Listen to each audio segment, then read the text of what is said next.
how confident can sort of UEFA be and other people that this is going to be on sort of sound commercial lines within sort of the fair value basket? Because we've never seen anything like this before. Well, you're right to state the unique value of it, the opportunity.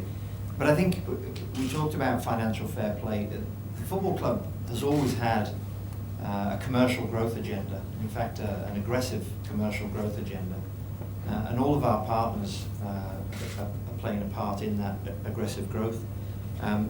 This is not necessarily in order to meet any compliance. This is a plan of growth between two great companies who are deepening a relationship that started 2 years ago as simply a shirt sponsorship, and that the deepening of that relationship allows us to develop value for both organizations.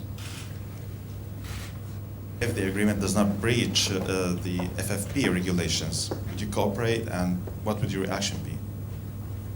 Well, again, I think it goes back to my earlier point that commercial partnerships and the value of those partnerships is built on trust, it's built on honesty and integrity, and there's real value in that partnership.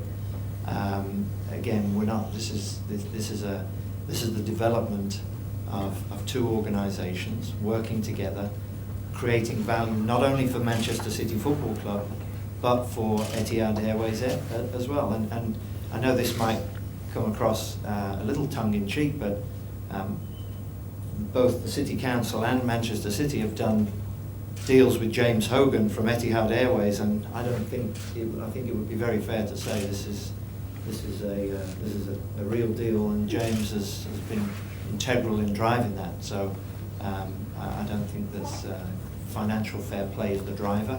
Commercial growth is ours. Look, it's interesting just to pick up on that. This is an area where we've been involved in before in sports sponsorships. We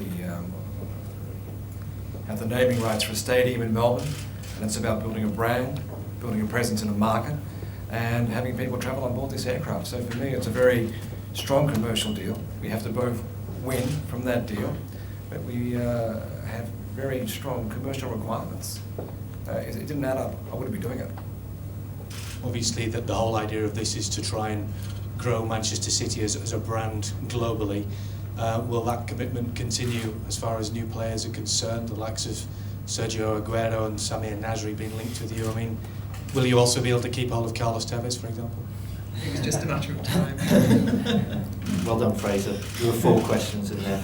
I think this is not the day to discuss football. I think this is clearly a huge announcement for us regarding commercial growth.